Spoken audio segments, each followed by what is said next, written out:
Sobat PPATK, kita Jumatan ini bersama Ibu Francisca dan Bapak Sigit. Bu Francisca, Ketua Forum Komunikasi Direktur Kepatuhan Perbankan, dan Pak Sigit adalah Deputi Pencegahan Pusat Pelaporan dan Analisis Transaksi Keuangan.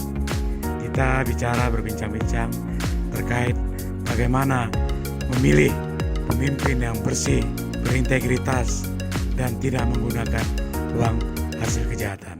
Halo Sobat PPATK, kita jumpa lagi di Jumatan. Jumpa PPATK Pekanan.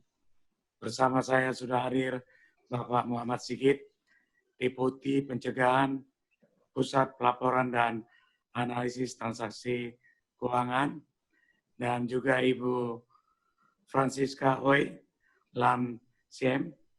Beliau adalah Ketua Umum Forum Komunikasi Direktur Kepatuhan Perbankan atau FKDKP periode tahun 2019-2022.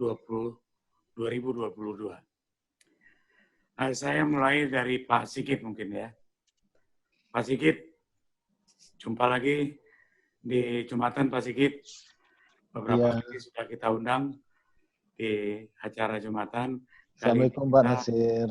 Waalaikumsalam warahmatullahi wabarakatuh. Selamat siang Bu. Selamat siang Pak.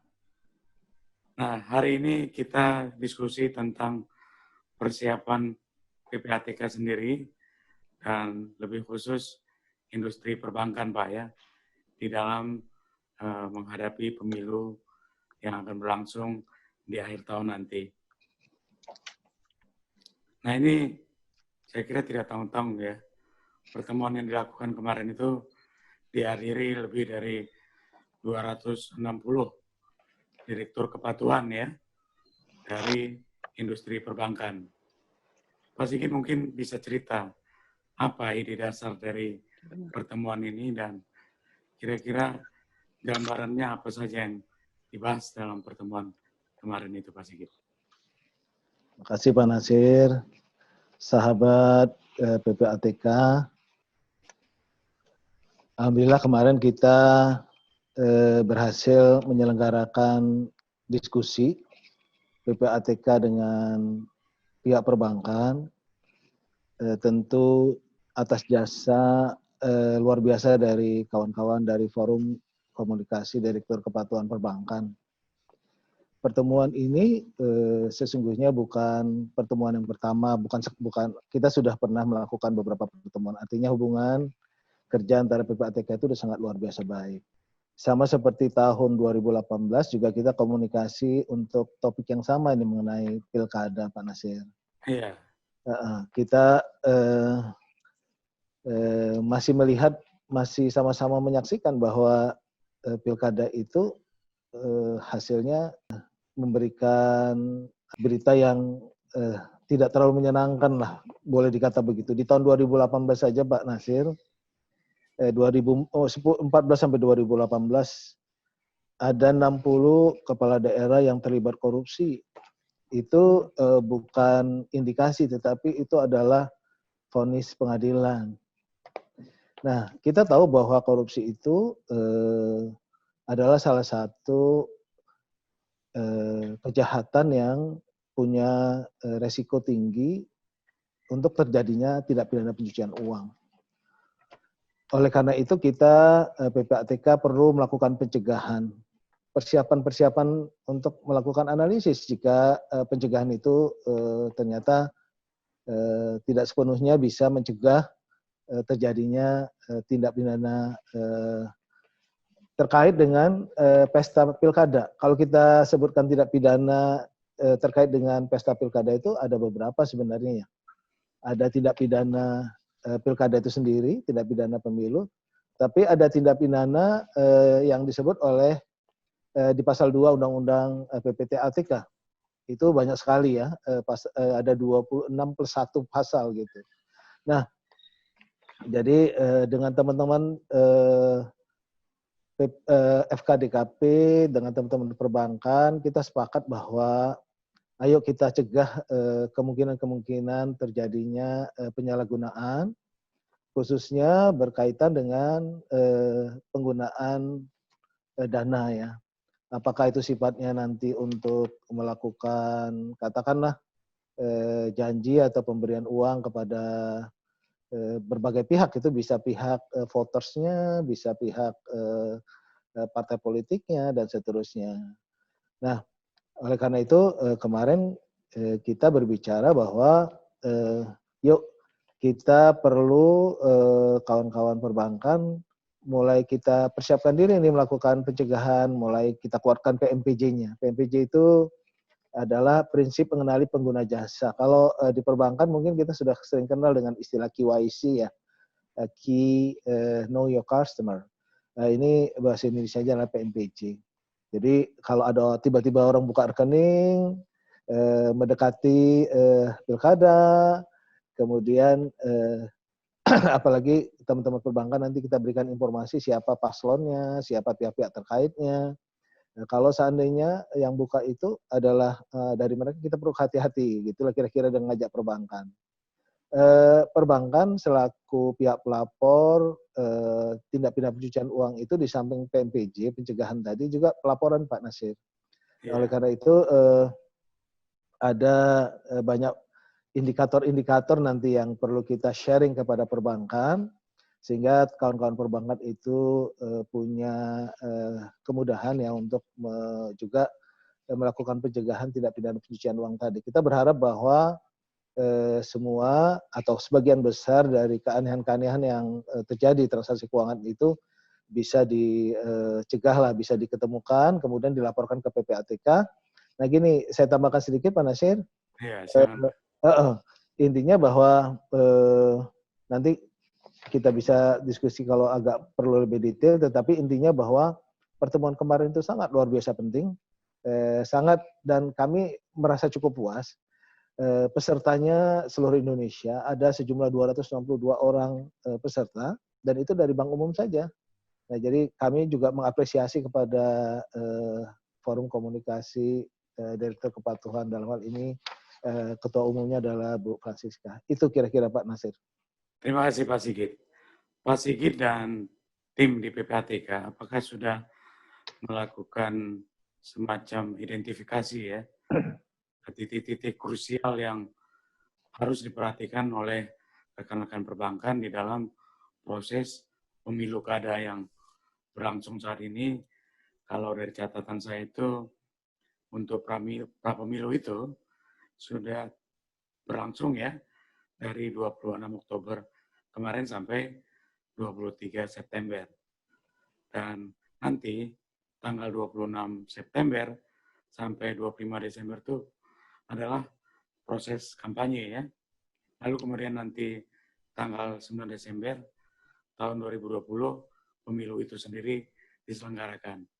Dan pasca pemilu tanggal 9 sampai 31 Desember 2020 yang menetapkan calon terpilih dan penyelesaian pelanggaran dan sengketa hasil.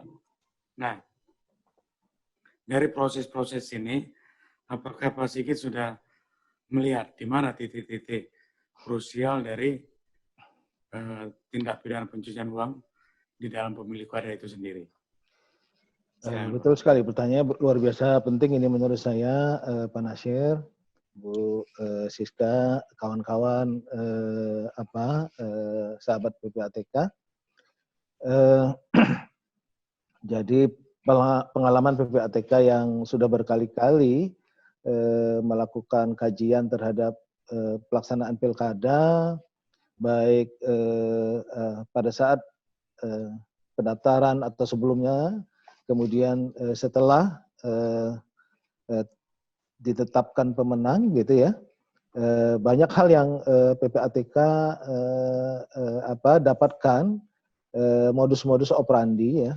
Jadi begini, kita lihat bahwa ada perkara-perkara yang masuk ke pengadilan, baik itu pada saat sengketa pemilu, pada saat tindak pidana pemilu, yang itu waktunya sangat singkat, dan ada pula perkara-perkara yang terkait langsung dengan tindak pidana asal untuk tindak pidana pencucian uang. Nah, itu kita sudah lakukan kajian, kita lakukan kita lihat semua modus-modus operandinya, ya, tipologi perkaranya, kejahatan-kejahatannya. Dari sana kita urai mana-mana modus operandi atau tipologi tadi yang itu titik-titiknya itu ada di perbankan, ya, ada di perbankan. Nah, seperti saya jelaskan tadi itu namanya pemberian atau janji atau pemberian hadiah gitu ya, itu biasanya malah tidak langsung dilakukan oleh paslon. Tetapi kita harus bisa buktikan bahwa itu ada kaitannya dengan paslon. Oleh karena itu kita perlu mengumpulkan siapa paslon dan siapa-siapa orang-orang yang terkait. Nah, kami PPATK juga sudah pernah bekerja sama, bukan sudah pernah, tapi melakukan kerjasama juga dengan KPU, kerjasama juga dengan Bawaslu. Nah, kita akhirnya memperoleh data. Data itu kemudian ini kita sharing nanti kepada perbankan. Tadi saya katakan bahwa ada modus, ada tipologi. Modus-modus itu diurai, mana titik-titiknya itu ada kuncinya adalah di perbankan. Nah, banyak kejadian-kejadian yang mungkin terjadi. Itu kita jadikan sebagai parameter atau indikator. Kami sudah sepakat dengan Forum Komunikasi Direktur Kepatuhan, ya, akan melakukan semacam pelatihan khusus terkait dengan pilkada ini. Jadi nanti di sana kita akan diskusi apa sih indikatornya, bagaimana kemungkinan terjadinya, bagaimana teman-teman perbankan bisa mengungkap ini, menemukan ini, kemudian apa yang harus dilakukan. Tadi saya sebut bahwa ada tindak pidana pemilu, ya, tindak pidana pemilu itu waktunya sangat singkat.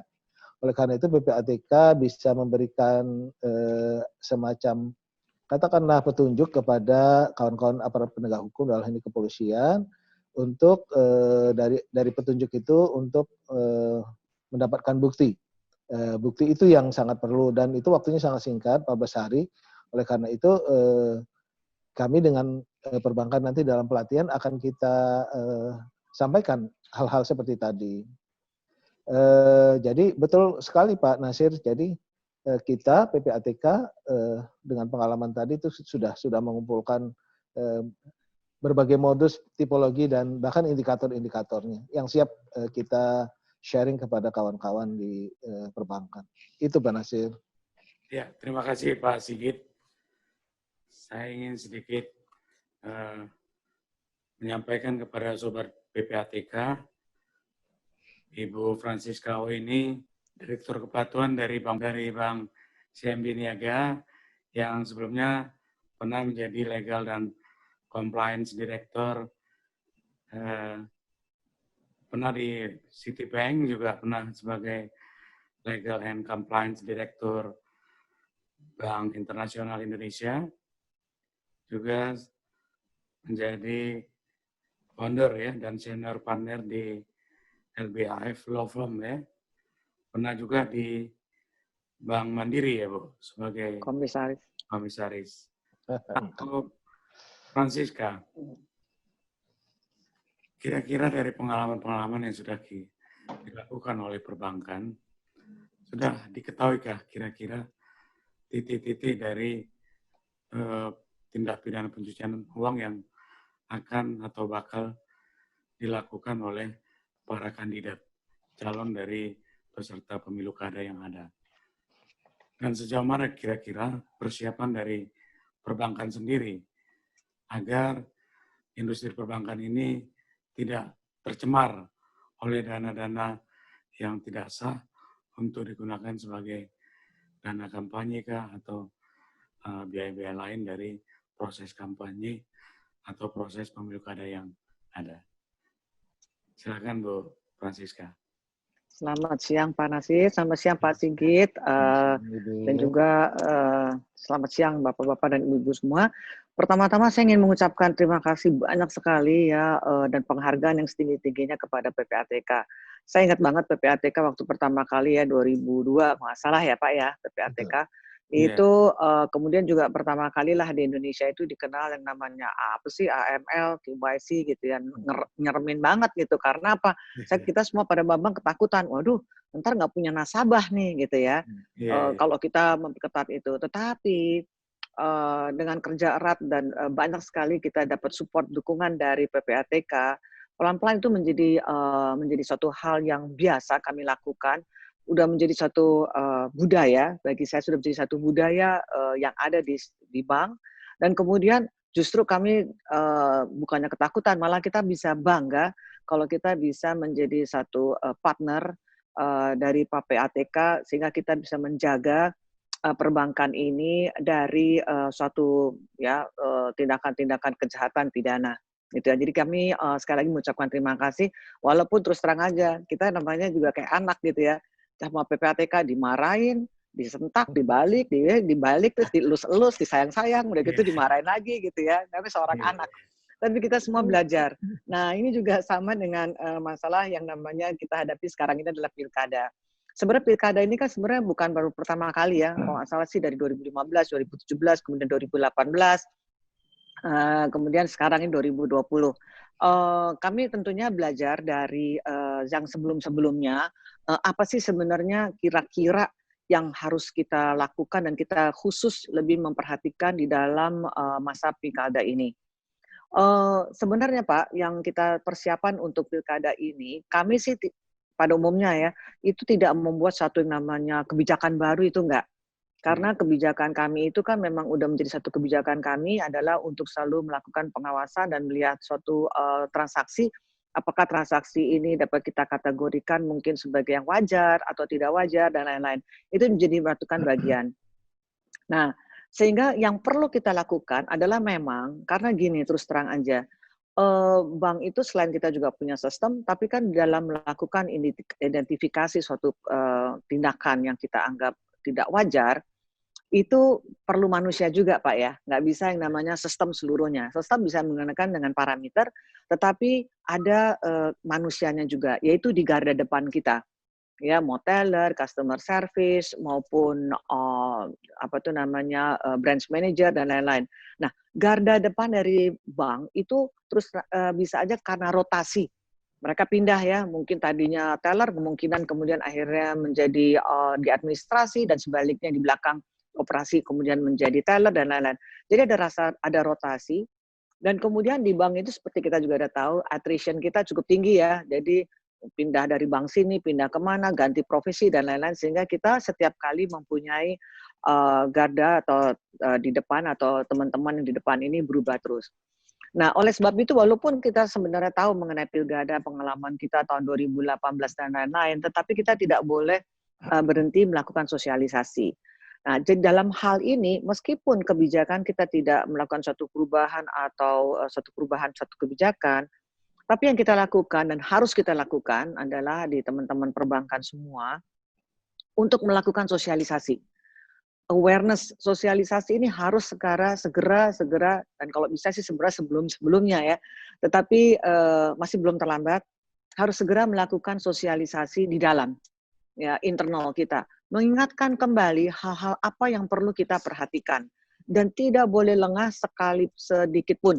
Ya, karena adalah memang masa-masa yang cukup kalau kita bilang bukannya kritikal dalam arti negatif ya, tetapi dalam hal kita memerlukan suatu awareness yang lebih tinggi ya dalam masa ini. Makanya pertama adalah kalau tadi ditanya sejauh mana sih persiapan kami dalam menghadapi pilkada ini, yaitu sosialisasi. Awareness kepada teman-teman di depan mengenai pentingnya dan tidak boleh lengah sedikit pun terhadap dalam mengidentifikasi suatu transaksi yang kami anggap tidak wajar. Tahun 2020 ini kalau nggak salah ya Pak ya, itu ada pemilihan terhadap sekitar 9 gubernur, ada 224 bupati, ada 37 wali kota. Ini luar biasa Pak ya, ada di 270 daerah.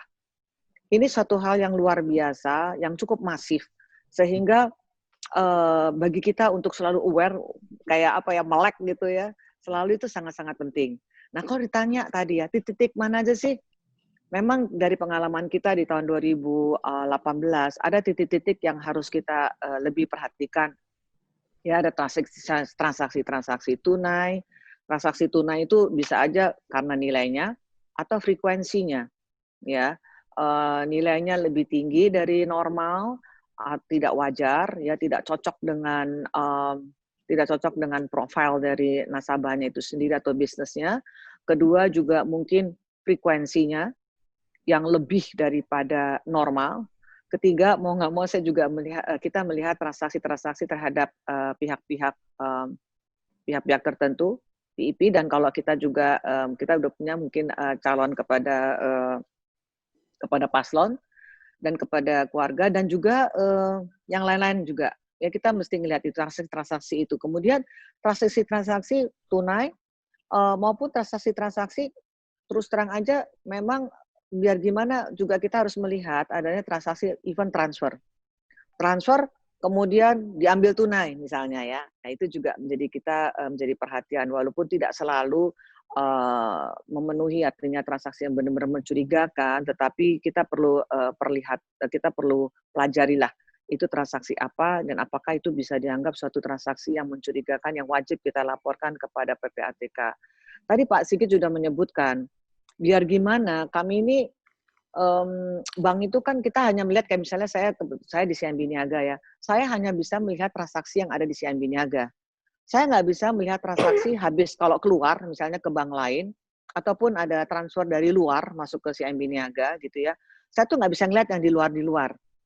Nah, dalam hal ini itu memang kami jadi apa namanya? Kalau dibilang modus operandinya yang kita lihat tuh hanya yang di dalam bank itu sendiri. Tapi yang keluar sehingga melihat modus operandi yang lengkap itu memang kita butuh dari PPATK.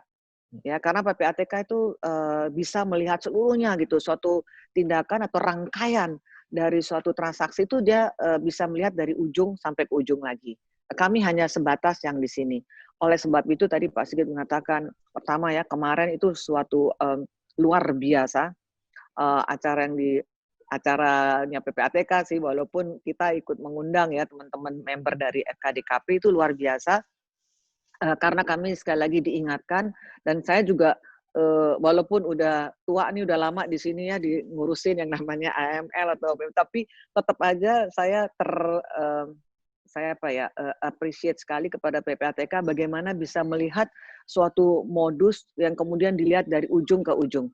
Nah, hal-hal ini yang memang satu hal yang bagi kami cukup baru dan juga kayak gini ya, oh iya ya ada yang kayak demikian ya gitu. Oh iya ya ada yang demikian. Oleh sebab itu hasil dari meeting kemarin kami mendiskusikan untuk sebaiknya ada sosialisasi lanjutan yang memang kemudian kita akan usahakan mungkin minggu-minggu ini, minggu depan sosialisasi kita minta mohon untuk PPATK bisa dapat memberikan kepada kami modus-modus operandi apa aja sih, indikasi-indikasi apa sih yang sebenarnya kita bisa lihat bagaimana sih terjadinya gitu ya. Hal-hal apa yang harus kita perhatikan dan bagaimana kita bisa melaporkan. Nah, hal-hal ini nanti kita tunggu di sosialisasi PPATK yang bentuknya lebih teknis. Kami akan juga mengundang teman-teman dari daerah.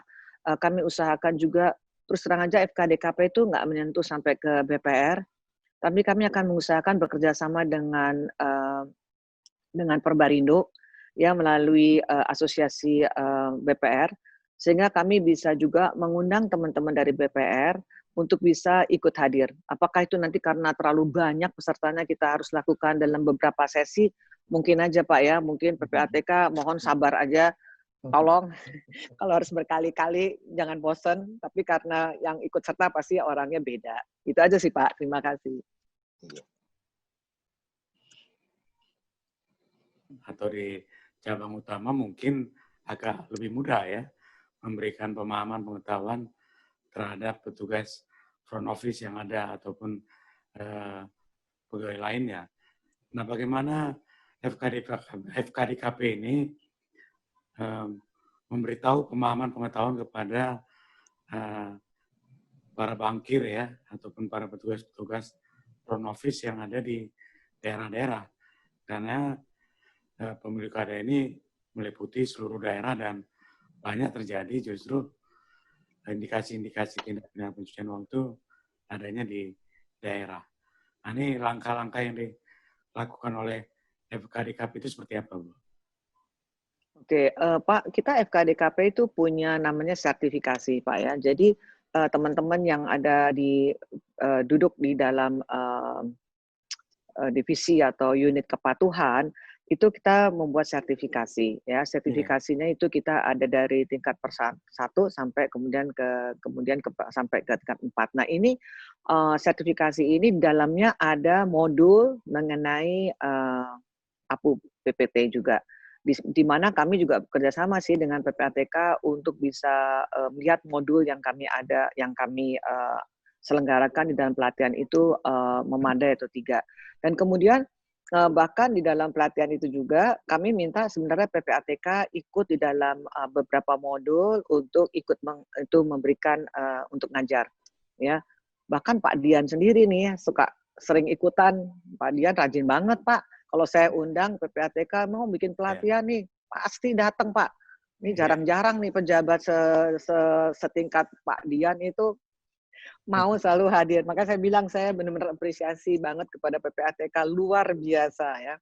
Jadi setiap saat beneran Bapak itu Pak Dian itu selalu ada loh. Kalau saya minta selalu ready. Bu Francisca kapan? Oh, dia langsung ada. Jadi kita dalam pelatihan-pelatihan itu selalu mengajak PPATK juga untuk ikut serta. Nah, itu untuk yang dari tempat dari yang duduk di kepatuhan itu sendiri, jadi unit kepatuhan. Tetapi kita juga punya seminar-seminar yang terbuka, Pak. Jadi kami mengundang tidak hanya kepada yang duduk bekerja di bidang kepatuhan, tetapi adalah kami buka untuk semua ya pelatihan-pelatihan itu, sehingga kayak contohnya di CMB Niaga kami akan mengajak teman-teman yang di garda depan yang menurut kami seharusnya juga mengerti mengenai hal-hal ini. Ya, oleh sebab itu, nah itu juga kita terbuka.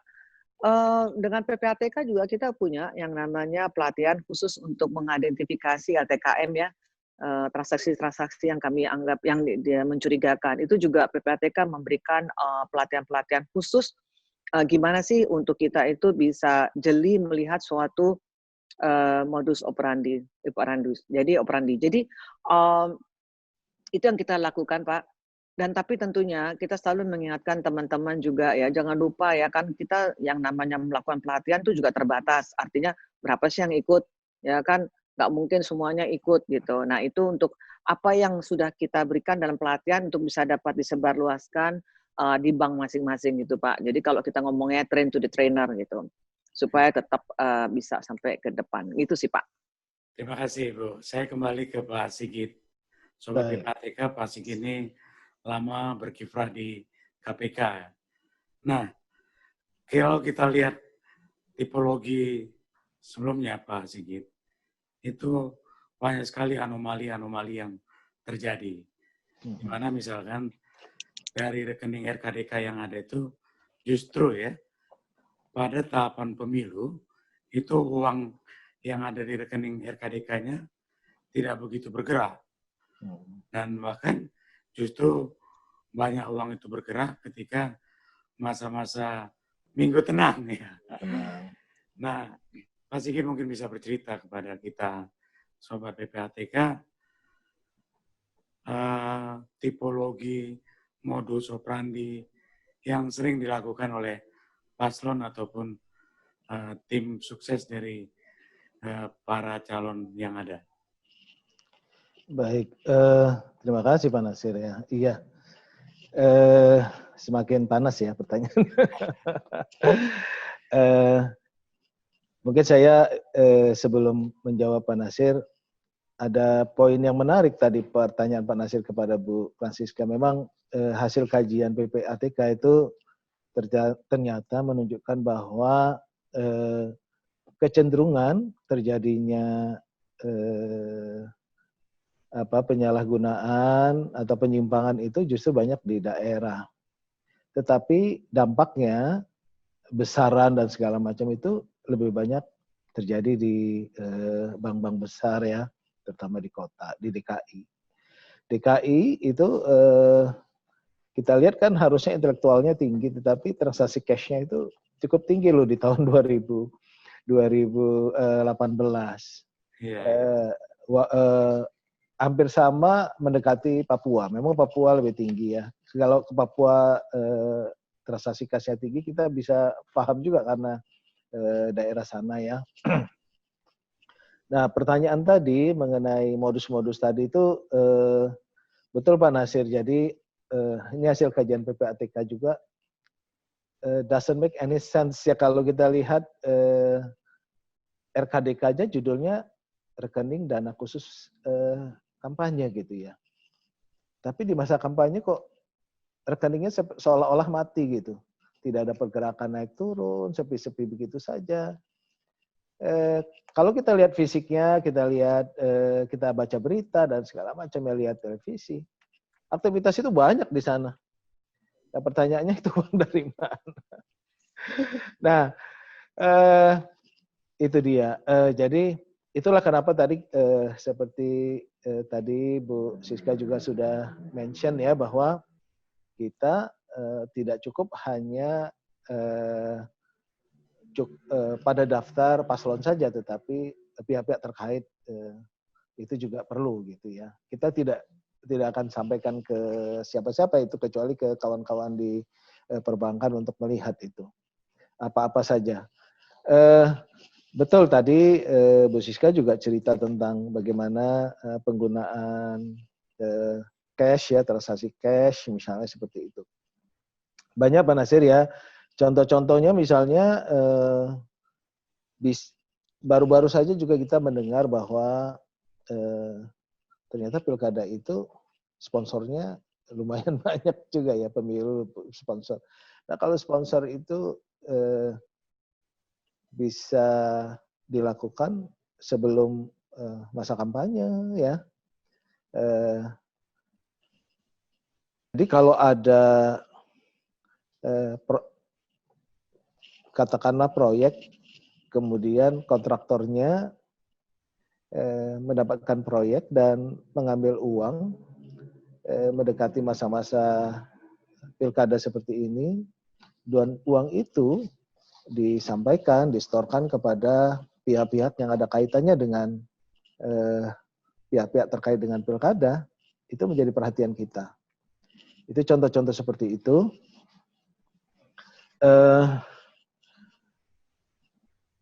Kampanye, efektivitas kampanye juga kadangkala itu diperdebatkan di media ya, oleh ahlinya tentunya.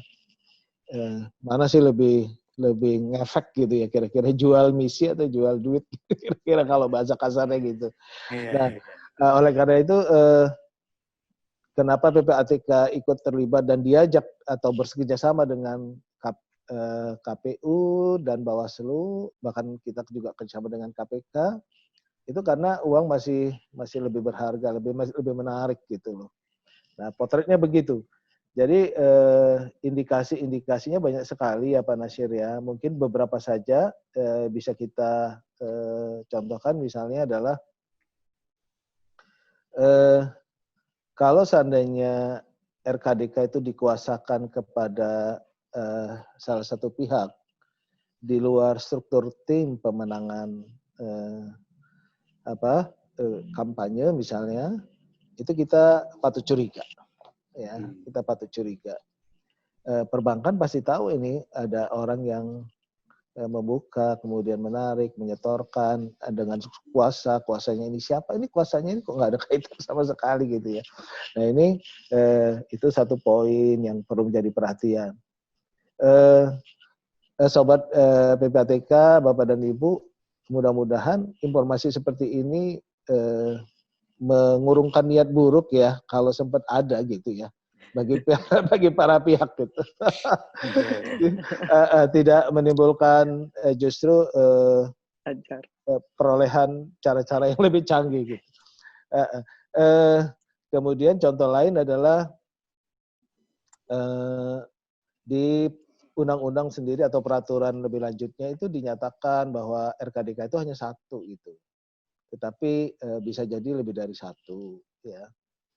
Kemudian ada pula kejadian rekening pribadi itu yang transaksinya sangat luar biasa gitu ya.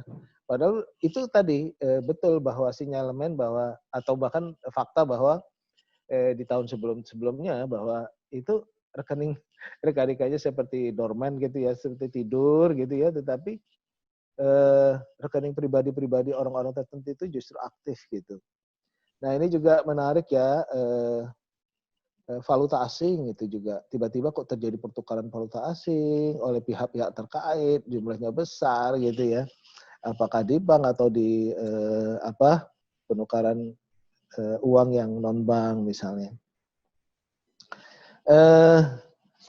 Kita juga perlu patut memberi perhatian lah paling tidak, atau kita menyebutnya indikator tadi ya. Kalau indikator itu red flag lah kira-kira. Belum tentu juga kita pastikan bahwa itu pidana, tetapi itu indikator.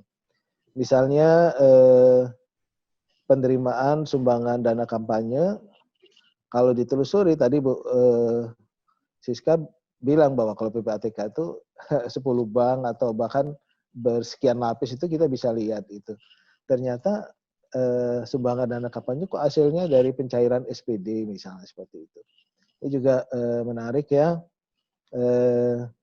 Kemudian penerimaan sumbangan dari perorangan melebihi batas. Ini tentu nggak begitu saja sih, orang tahu kok batasnya ada 25 juta, 75 juta, dia pecah-pecah gitu ya. Pecah-pecah, kemudian dia sebar dulu si A, si B, si C gitu ya. Kadang-kadang kita juga bisa ngecek itu tadi. Problemnya adalah, menariknya juga buat perbankan adalah, biasanya kalau dipecah-pecah gitu, yang nyetor itu bisa jadi bukan kliennya bank gitu ya.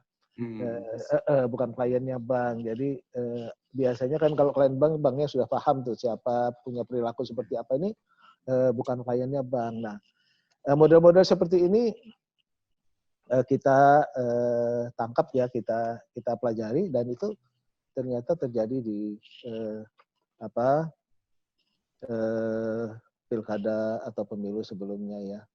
Jadi Pak Nasir, poin-poin seperti itu yang nanti lebih dalam lagi, lebih teknis lagi ya, interaktif dengan kawan-kawan perbankan, ini akan kita diskusikan. Baik Pak Sigit, Bu Francisca, dari yang disampaikan oleh Pak Sigit tadi dan lihat fenomena sebelumnya di masa-masa tenang itu, banyak sekali orang menukarkan uang ke pecahan yang kecil ya, katakanlah 10.000, 20.000 seperti itu, dan ini diindikasikan untuk serangan fajar. Apa yang dilakukan oleh teman-teman di lapangan ya, khususnya front office di perbankan, melihat gejala-gejala seperti ini? Silakan Bu. Oke Pak. Kalau mengenai adanya penukaran uang pecahan ya Pak ya, itu kemarin justru di dalam pertemuan kami dengan PPATK diingetin lagi gitu ya. Ini pecah-pecahan ini mana nih, kok nggak ada laporannya gitu ya. Padahal banyak sekali penukaran pecahan. Nah ini memang salah satu indikator-indikator yang kami harus sebarluaskan kepada teman-teman, supaya ini menjadi salah satu indikasi tadi ya, salah satu yang namanya red flag, walaupun belum tentu red flag terhadap indikasi adanya penggunaan money politics gitu ya. Jadi pasti kalau memang kayak hal yang demikian patut untuk kita monitor atau kita kita selidiki lebih lanjut ini apa dan lain-lain, sehingga kalaupun itu menjadi satu hal yang mencurigakan atau tidak wajar, artinya dia kan kita bisa lihat Pak ya, orang ini sebenarnya apa sih pekerjaannya gitu ya. Kemarin-kemarin nggak perlu tukar duit segini banyaknya, kenapa jadi sekarang perlu tukar duit banyak banget gitu kan.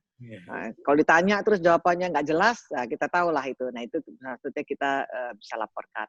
Jadi gitu Pak, emang. Bu Francisca nggak takut tuh kalau pengawasannya begitu ketat, Enggak. lari gitu? Enggak, sekarang udah enggak. Tadi kan saya awal udah bilang, dulunya takut. Kalau sekarang enggak Pak. Sekarang kita bangga Pak kalau kita menjadi salah satu bagian partner dari PPATK Pak. Iya, karena memang Menjadi bagian ini. iya benar. resiko dari industri itu ketika masyarakat Ya, karena gini Pak ya, ya. bagi kita kan sekarang kita sadar ya penuh bahwa ini bukan soal penaltinya gitu, tapi kita lebih memikirkan reputasi kita. Betul. Ya, itu kalau sampai bank kita itu masuk koran aja deh gitu ya, dianggap sebagai itu, waduh repot nih kita. Ke pemegang sahamnya juga ngejelasinnya bagaimana gitu, nggak usah ke pemegang saham, ke presidir sama ke komisaris kita ngomonginnya apa gitu. Jadi oleh sebab itu karena ini kita semua bank ya itu tahu banget bahwa adalah kepercayaan dan menjadi salah satu dasar bagaimana kita bisa meyakini nasabah kita bahwa yang ada simpanan yang ada di kami itu adalah kami jaga dengan sangat baik, dan karena bank kami itu adalah bank yang bersih. Itu penting sekali Pak gitu. Jadi sekarang sih kita bangga Pak kalau menjadi bagian Pak. Awal-awal aja dulu kita ketakutan sendiri. Jadi saya teringat terkait dengan kasus Big Bang di Amerika beberapa tahun lalu Bu Francisca, di mana bank yang sudah berdiri 94 tahun lebih itu dengan omset yang begitu besar kena penalti cuman 25 juta US dollar ketika itu, Bu. Peanuts buat Riksbank yang sebesar itu dengan penalti itu. Tapi apa yang terjadi? Ketika banknya dijadikan sarana pencucian uang, reputasi bank itu hilang. Dan akhirnya bank itu ditutup, berganti dengan nama yang lain, dan bank yang sudah dibangun berpuluhan tahun itu hilang dari permukaan bumi. Jadi seperti itu. Ya, Pak. Begitu reputasi itu menjadi suatu hal yang berharga buat industri perbankan. Iya, Pak. Pak Sigit, apa harapan PPATK dengan baiknya pelaksanaan yang dilakukan oleh industri perbankan terhadap pemilu kada yang ada ini? Apa kira-kira yang diharapkan dengan baiknya jalan yang dilakukan oleh industri perbankan, Pak? Baik Pak Nasir, terima kasih banyak ya. Ini poin terakhir tadi itu menarik sekali Pak Nasir, bahwa sesungguhnya tugas penjagaan sistem keuangan dan ekonomi, ya, integritasnya dijaga, itu bukan tugas PPATK semata, tetapi tugas banyak pihak. Bank sendiri, Bu Francisca sendiri menggarisbawahi bahwa mendapat manfaat justru dari sungguh-sungguh melaksanakan program anti pencucian uang tadi. Ada resiko reputasi yang begitu besar manakala bank kita itu digunakan oleh pihak-pihak kriminal untuk mencuci uangnya. Kriminal itu tidak ketok pintu dan mohon izin saya mau cuci uang di sini, kan nggak begitu. Dia pasti dengan cara yang sangat luar biasa canggih. Oleh karena itu kesiapannya justru dibangun oleh industri gitu. Nah, sangat luar biasa apresiasi tentunya kepada perbankan karena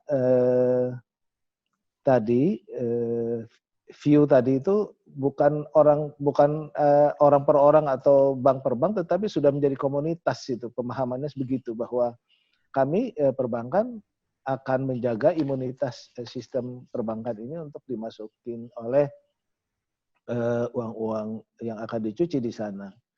Nah, jadi karena PPATK itu adalah focal point, tentu PPATK memang yang mengajak semua pihak yang tadi diperintahkan oleh undang-undang untuk menjaga sistem tadi, termasuk di dalamnya adalah pihak perbankan gitu ya. Itulah kenapa kewenangan PPATK juga di Undang-Undang 8 itu secara tegas mengatakan ada training, ada sosialisasi dan segala macam ya. Kemudian kerjasama dengan berbagai pihak gitu. Ada semangat baru yang dibangun oleh PPATK. Mudah-mudahan teman-teman perbankan tidak ada sama sekali kesulitannya untuk ikut terlibat, karena memang kerjasama sudah sangat baik yang kita sebut dengan public-private partnership. Kalau public-partnership itu nanti kita buatnya malah tematik ya, tapi dalam jangka panjang. Nah di sana kawan-kawan perbankan itu sangat menjadi pemain yang jadi sangat luar biasa penting, karena tadi Undang-Undang PPATK sendiri itu mengatur seperti saya jelaskan di awal bahwa perbankan itu di samping PMPJ, prinsip mengenali pengguna jasa, adalah melapor.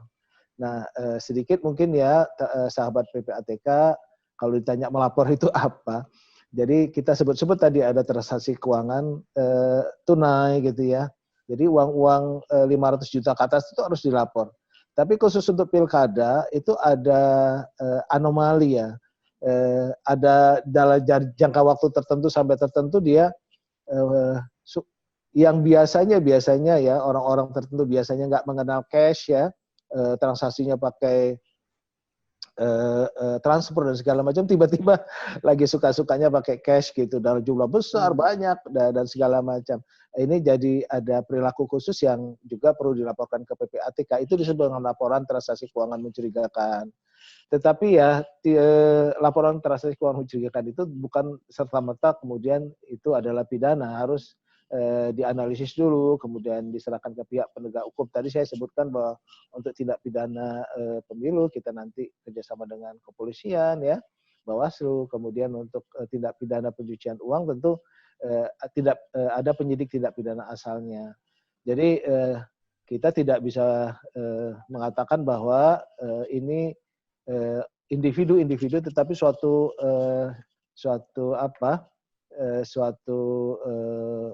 keterlibatan semua pihak lah untuk menjaga untuk mencegah anti TPPU dan juga tindak lanjut untuk mengungkap adanya perkara-perkara kejahatan-kejahatan di tindak pidana pencucian uang, Pak Nasir. Terima kasih Pak Sigit. Terakhir Bu Francisca, mungkin ada pesan buat teman-teman anggota FKDKP atau teman-teman dari perbankan yang ada di seluruh Indonesia. Oke, makasih Pak. Mungkin ini pesan, tadi kalau sahabat PPATK itu berarti perbankan dan lain-lain ya Pak ya? Semua masyarakat secara umum.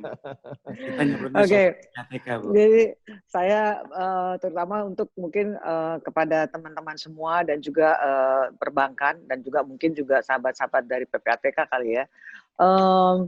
Kami bersama-tama ingin sekali lagi mengucapkan terima kasih kepada PPATK dan pesan kami adalah memang mari kita tetap bekerja sama lebih erat lagi dengan pihak PPATK untuk kita bisa mendapatkan suatu pencerahan hal-hal yang memang harus kita perhatikan.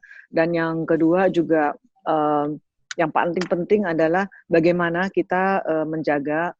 Jadi bukannya karena kita takut mungkin diaudit atau apa-apa, tapi karena kita bagaimana bisa menjaga integritas perbankan khususnya supaya jangan sampai ada money politics, atau maksudnya bukan cuma money politics aja, tetapi juga semua uang-uang yang dari hasil tindak kejahatan pidana masuk ke dalam perbankan kami yang sangat kami cintai, di mana kami semua bekerja di sini adalah mata pencarian dari kami semua.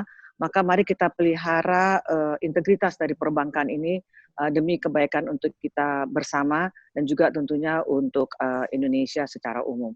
Mungkin itu aja dari saya, Pak. Makasih banyak. Terima kasih, Bu Francisca. Terima kasih, Sobat PPATK. Kita sudah mendengarkan pencerahan ya, pemahaman pengetahuan dari Ibu Francisca dan Pak Sigit. Semoga banyak manfaatnya. Dan perlu Sobat PPATK ketahui dan kita kawal bersama bahwa pemilu kada ini sangat menentukan baik buruknya perjalanan dari negeri kita. Sehingga perlu juga bantuan ataupun dukungan dari Sobat PPATK bila mana menemukan hal-hal yang janggal terhadap calon peserta untuk bisa melaporkannya kepada pihak yang berwajib pada PPATK dan kepada Bawaslu ya ataupun KPU ketika ada penyalahgunaan ataupun penyalahan sesuai aturan yang ada terhadap penyelenggaraan pemilu kada. Demikian, terima kasih Sobat PPATK. Sampai ketemu pada Jumatan. Jumpa PPATK Pekanan Jumat yang akan datang. Terima kasih. Kalau bersih, Kalau bersih, kenapa kenapa harus risih? risih?